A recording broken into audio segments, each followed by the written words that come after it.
Good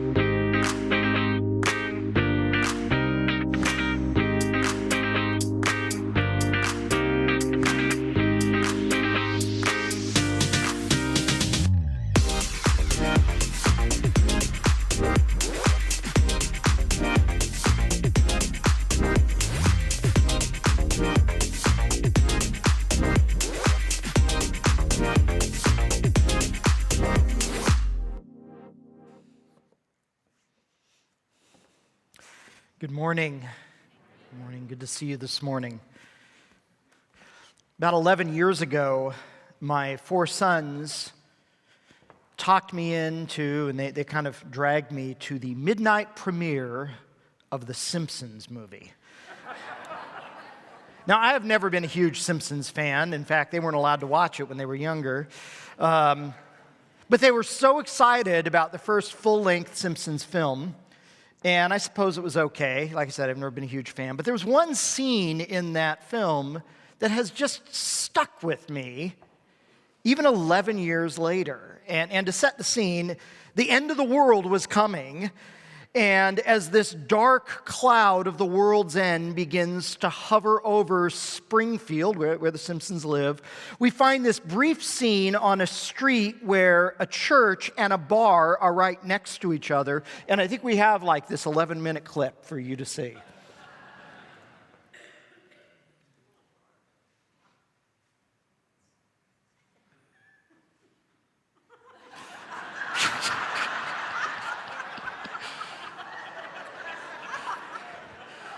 And that has just stuck with me through the years.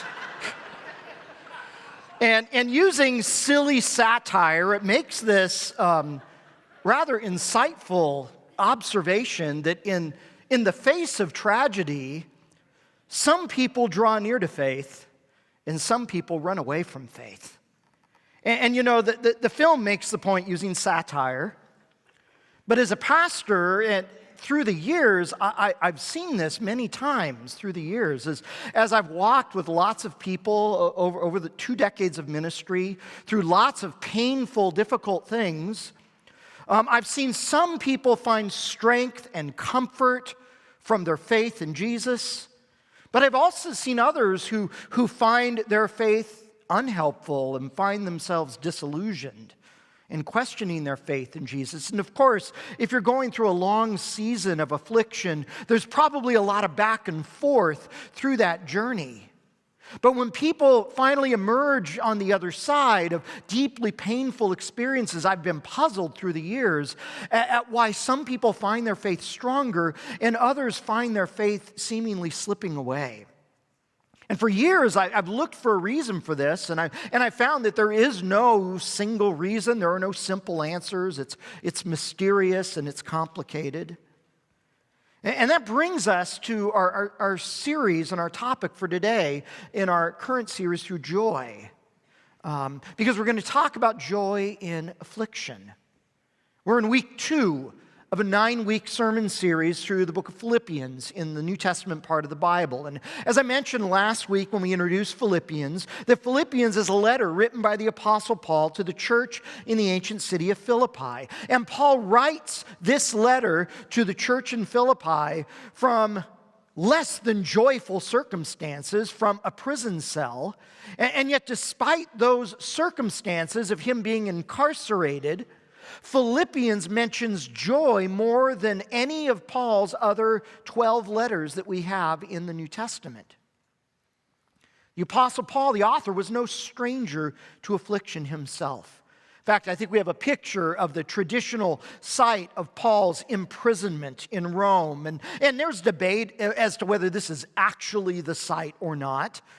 But even if this wasn't the exact cell, you kind of get a sense looking at the place that this was not club fed, right? This was not a minimum security kind of prison, that it was a cold, musty, stone prison cell. And that prisoners awaiting trial like Paul were bound in chains while they were there. And yet even before this imprisonment, when he writes Philippians, Paul was still no stranger to affliction. In one of his earlier letters in 2 Corinthians, Paul recounts just some of the other afflictions he experienced. He talks about other imprisonments before this one when he writes Philippians. He talks about being beaten with rods, being shipwrecked 3 times, once spending all night in open sea, about being exposed to the cold, about long sleepless nights, about going to bed hungry, about his daily worry and concern for the churches that he started.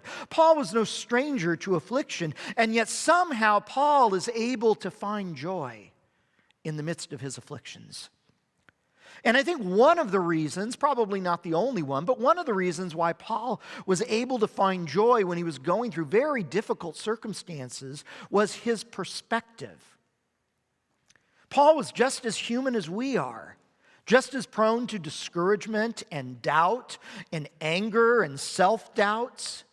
And yet somehow his perspective seems to have protected him from being overtaken by those common emotions and experiences that we all have as well.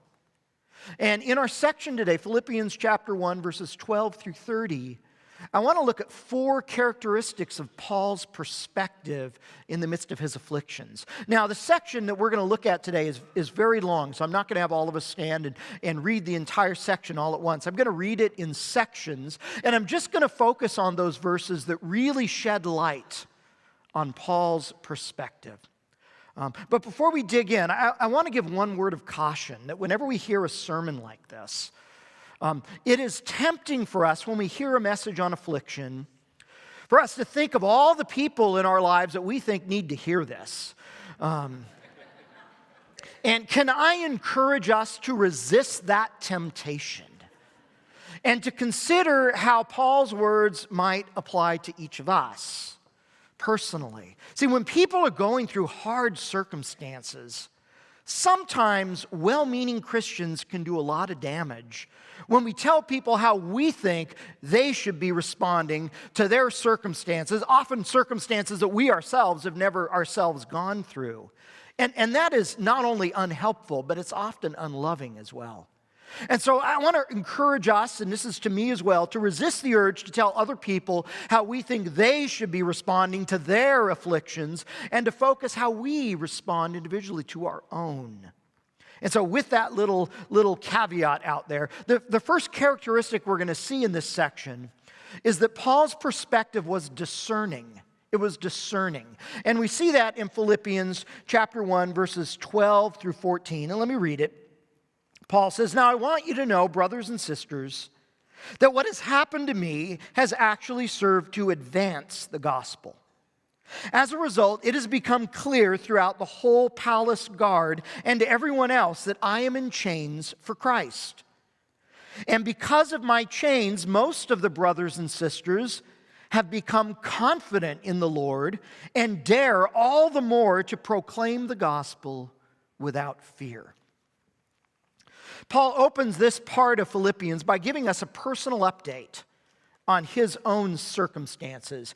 He seems to want to correct some misunderstandings, or maybe to address some rumors out there that were circulating about his incarceration, his imprisonment.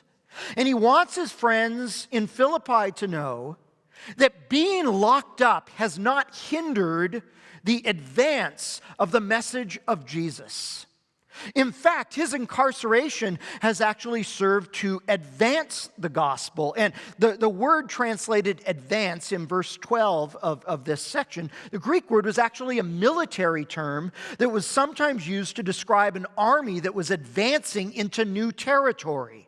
In fact, back then, they would sometimes send people ahead of the army to cut through a forest to clear a path for the army to advance into new territory. Paul seems to be saying that his incarceration is cutting new ground. It is allowing the message of Jesus to travel places that it's never been before.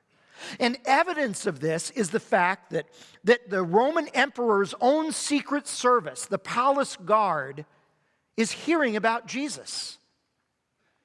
And rather than his incarceration causing other Christians to live in fear about talking about Jesus, it's actually emboldened some of the other believers in the city where he was imprisoned, and they're talking about Jesus even more. Paul's imprisonment has actually inspired some people to share their faith in Jesus even more. Now, that doesn't make his prison cell any less cold at night or his chains any less painful. Paul's circumstances are still difficult, but in the midst of them, Paul is able to discern how God is working in the midst of them. And that's our first characteristic, that we find joy in affliction, even in affliction, when our perspective is discerning enough to see where God is working. When our perspective is discerning enough for us to begin to see how and where God is working. Now, sometimes it's really hard to see how God is working in our circumstances because God's work is often hidden. It's often mysterious. Sometimes it's even surprising. And so it takes spiritual discernment to be able to see this hidden hand of God when we are in the midst of hard circumstances. And when our perspective lacks this kind of discernment, all we can see is our pain, and we feel stuck. And we all go through times like that. But as discernment begins to take root, we can begin to perceive how and where God is working. More than 20 years ago, two of my close friends moved to the Midwest so the husband could go to seminary at Reformed Seminary in St. Louis, Missouri. They had a 2-year-old son who was the same age as my eldest son. And after their first year of seminary, they were on summer vacation, and an intoxicated driver blew through a stop sign and hit their car. And the husband and the son were both killed on impact. The wife was injured severely, and she was hospitalized for a while. Eventually, she was able to travel, and she came home to California. And as you could imagine, she was devastated, absolutely devastated. Often, she wished that she too had perished in that crash. And a large group of us from her home church walked with her for a very long time as she walked through and processed that terrible tragedy in her life. And there were some well-meaning people who tried to comfort her by suggesting that God had taken her husband and son in order to do some good thing, which I think was a horrible thing to say to her in the midst of that.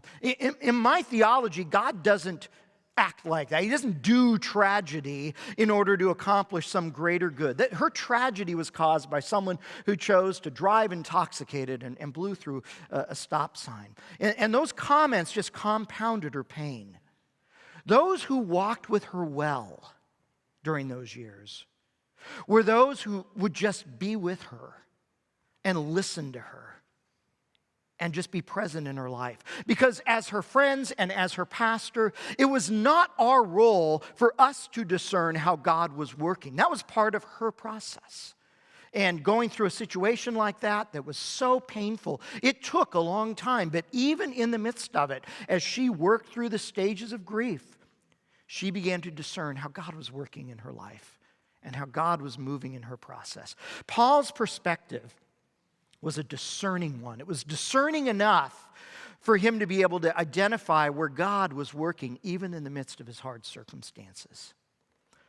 In addition to being discerning, Paul's perspective was also detached, which sounds kind of odd, but I'll explain it in a minute.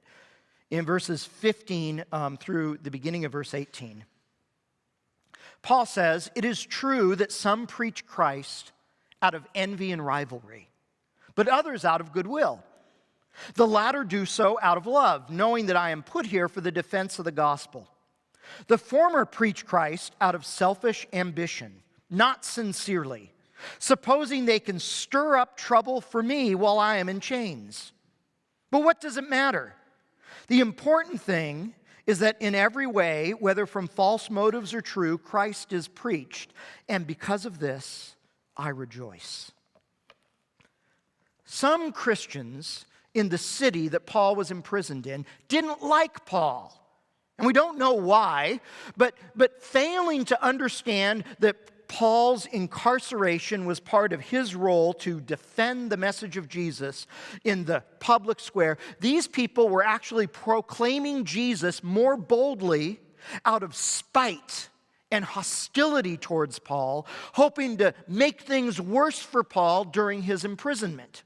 Now, no one knows who these people are or their story, but apparently they were Christians who had the right message, but very wrong motives. Maybe some of you have heard the German word Schadenfreude before. It's a German word that means taking pleasure in another person's misfortune. Well, that's what these other believers were doing. They were taking pleasure in Paul's misfortune, in Paul's affliction, and they were talking about Jesus even more boldly, hoping that they could make his affliction even worse. Surely this stung Paul. After all, these were fellow believers in Jesus, his brothers and sisters in Christ. But Paul's attitude is remarkable here in verse 18. What does it matter? The important thing is that Christ is preached. And because of this, I rejoice. As personal as this attack was, Paul does not take it personally. If it were me, I would have listed all their names in Philippians, just so the Philippians could know. If it were me, I would have been tempted to launch a counterattack on these individuals. But instead, Paul just seems remarkably detached to be free from their criticism. This is the second characteristic we find here. We find joy, even in affliction, when our perspective is detached enough to be free from other people's judgments, from other people's criticisms or opinions. See, what we see here is that Paul is living in freedom, even though he's locked up. He is not caught up in what other people think about him or are saying about him. Now, it's hard when other Christians judge us or try to stir up difficulty for us, especially if we're already going through difficult circumstances. And I wish I could say that this is rare in the Christian community, but it's really not. Just read a little church history and you'll find that sometimes believers in Jesus act very badly towards each other, especially when they're convinced that one side is 100% right and the other side is 100% wrong. And it's tempting and easy to get caught up in a cycle of drama where we go back and forth and respond to people's criticisms and defend ourselves. And if we're not careful, we find ourselves guilty of Schadenfreude, of wishing for and taking pleasure in the misfortune of another person. I'm sure this was a painful experience for Paul. And I almost think that by writing down, because of this I rejoice, Paul is holding himself accountable to what he knows is the right action, but he knows it's the hard action. And by writing it down, he's saying, I am committed to walking the path of joy. See, we don't talk about detachment a lot in the Christian life, but there is a place for it. Over 500 years ago, there was a Spanish soldier named Ignatius, and he was wounded in battle. And Ignatius came home to Spain to recover from his injury, and it was a very long recovery. And he came to faith in Jesus during that recovery. And he ended up leaving military life and becoming a pastor. And he would write some works about the Christian life. And one of the things he would talk about is godly detachment. That detachment doesn't mean being uncaring or aloof. That it means being detached enough to not be captive to what other people think. Ignatius says that to follow Jesus means to become so attached to the will of God and pursuing the will of God that other people's opinions and criticisms and judgments don't steal our joy as we pursue the will of God. Paul's perspective was detached enough for him to find freedom from other people's judgments. Paul's perspective was also long-term. Read verse 18, the second half of verse 18. Paul says, yes, and I will continue to rejoice. And then down in 21, for me to live is Christ, and to die is gain. If I am to go on living in the body, that will mean fruitful labor for me. Yet what shall I choose? I do not know. I am torn between the two. I desire to depart and be with Christ, which is better by far, but it is more necessary for me that I remain in the body. Paul's perspective was long. He affirms he will continue to rejoice. And then he begins to think out loud about his own future, about whether he will be executed by the Romans and die, or whether he will be released from this imprisonment and be able to go about his work as an apostle. For him to go on living, to be released, he says, is Christ. Christ is the center of Paul's life, his sole focus, his reason for living. It's as Paul says in Galatians, I have been crucified with Christ, and I no longer live, but Christ lives in me. So the life that I now live in the body, I live by faith in the Son of God who loved me and gave himself for me. To be released from prison is a good thing because he will go on living for Christ. But he says to die is gain, even if it means dying at the hands of a Roman executioner. Because that means to be with Christ. Paul fully expects that if he is found guilty and executed by the Roman state, that he will be conscious in the presence of Jesus after his death.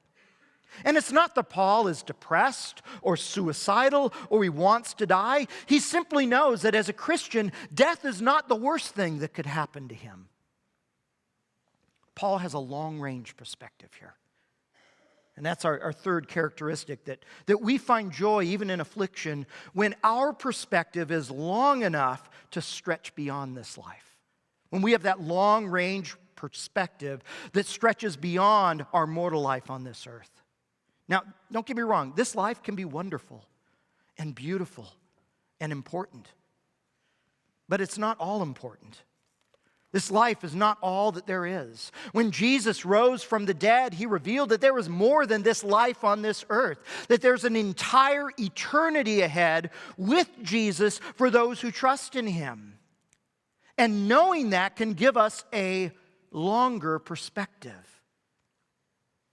My friend who lost her husband and her son had a perspective that was long enough to hope and to find joy and comfort in the reality that she would be reunited with them one day. You know, it was 63 years ago this month that 5 young missionaries, among them a missionary named Jim Elliot and another named Nate Saint, were speared to death by a remote tribe in Ecuador. These 5 young missionaries were seeking to be the very first to share the message of Jesus with this particular tribe. And news about this tragic death of these 5 young missionaries was broadcast all over the world. And viewed in isolation, it was a tragic, terrible event, maybe even a little self-inflicted, since these 5 idealistic missionaries were acting outside the boundaries of their own missions agency. But the rest of the story, and you may know it, is that Jim Elliot's wife Elizabeth and Nate Saint's sister Rachel, 2 years later, went to this very same tribe in Ecuador and lived among them and shared the message of Jesus. And the people in this tribe were so moved that they would come and to share the message of Jesus and live in forgiveness and grace that many of them came to faith in Jesus, and it led to this massive movement, not only in this tribe, but to the surrounding tribal groups in Ecuador. Now, were the deaths of these 5 young men a tragedy? Absolutely. The pain was real for their friends and their family. It was sharp. It was deep. But Elizabeth Elliot and Rachel Saint had a perspective that was long enough to stretch beyond this life. And they found meaning and purpose even in the midst of their affliction by having that long perspective. Finally, in addition to having a discerning, detached, and long perspective, Paul had a wide perspective. Let me read verses 27 through 30. Paul says, "Whatever happens, conduct yourselves in a manner worthy of the gospel of Christ. Then, whether I come and see you or only hear about you in my absence, I will know that you stand firm in one spirit, striving together as one for the faith of the gospel, without being frightened in any way by those who oppose you. This is a sign for them that they will be destroyed, but that you will be saved, and that by God. For it has been granted to you on behalf of Christ, not only to believe in him, but also to suffer for him, since you are going through the same struggle you saw I had, and now hear that I still have. Here Paul pivots from his own circumstances to those of the Philippians, and it's here that we find out that they are going through their own stuff. They're facing their own afflictions. Perhaps they too were being harassed by the Roman government, since Philippi was a Roman colony in Greece. But Paul says in verse 29 that their suffering is a gift from God. It has been granted to you to believe, but also to suffer. The word granted here, it means a gracious gift, and suffering never feels like a gift. The word translated suffering in verse 29 is the Greek word we get our English word passion from. So we call Jesus' suffering his passion. Somehow when we suffer afflictions, we are joined with the passion of Jesus in a unique way. He'll talk about it in chapter 3, where he talks about our fellowship with Jesus' sufferings. You see, Paul's perspective was wide enough to include a place for suffering. Paul didn't tell the Philippians, trust Jesus and you'll never suffer affliction. He didn't even say, trust Jesus and you'll suffer affliction less than people who don't trust Jesus. Paul's perspective was a wide one, and this is our fourth characteristic. We find joy even in affliction when our perspective is wide enough to include a place for suffering, when it's wide enough. Some Christians try to adopt perspectives that have no place for suffering. If I just do marriage right, we'll never struggle. If I just raise my kids right, they'll never stray. But life isn't like that. Life is filled with hardship. And if we don't have a perspective that's wide enough to include a place that explains it and makes sense of it, we'll find ourselves disillusioned. Mother Teresa, no stranger to suffering, once said, suffering is nothing by itself, but suffering shared with the passion of Jesus is a wonderful gift. The most beautiful gift, a token of love. In fact, when Mother Teresa suffered, she would call it the kiss of Jesus in her life. Bible scholar Fred Craddock says that we need to shift away from this mentality that wherever Jesus is, there is no suffering, to the idea that wherever there's suffering, there we'll find Jesus. Paul's perspective helped him find joy, even in the midst of his afflictions. His perspective was discerning enough to see where God is working. It was detached enough to live in freedom from those who were out to get him and had bad opinions about him. It was long enough to stretch beyond this life, and it was wide enough to make sense of his sufferings. Now, that perspective didn't make Paul's afflictions any less painful, but it helped him find joy. So I don't know why some people who go through dark valleys of pain and suffering end up closer to Jesus, and some people don't. But I suspect it's more than perspective. But I suspect perspective plays a part of it. And I was thinking about this, and I was thinking about the classic C.S. Lewis book, The Problem of Pain. He wrote that book in 1940. The Problem of Pain is an apologetics book where Lewis gives a defense of God's goodness in light of suffering in the world. And The Problem of Pain was one of the books that God used to help bring me to faith in Jesus during my first year of college. But 20 years after Lewis wrote that book, his wife, Joy, died after a battle with cancer. And when Lewis wrote his own reflections on her death in his book, A Grief Observed, listen to his words. He says, we're promised sufferings. They are part of the program. I accept it. I've got nothing I hadn't bargained for. But of course, it's a different thing when it happens to you and not to others. It's a different thing in reality and not in imagination. Indeed, it is. Affliction is hard. Pain is real. Tragedy comes. And the worst thing we can do for others going through affliction is to tell them what they should or shouldn't be doing. But perspective can help, even as it helped Lewis through his own grieving process, even as it helped Paul navigate his imprisonment. It can help us as well. Let's pray together. Father, thank you for these words. And Lord, I know in a group like this, there are lots of people that are going through their own hard stuff right now.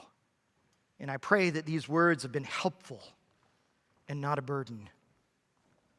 Father, I pray that we be a community that doesn't pretend about affliction, but that actually walks with each other through it. I pray that we would be a community that models a perspective that helps us make sense of it and draws us close to the passion of Jesus. For we pray these things in his name. Amen.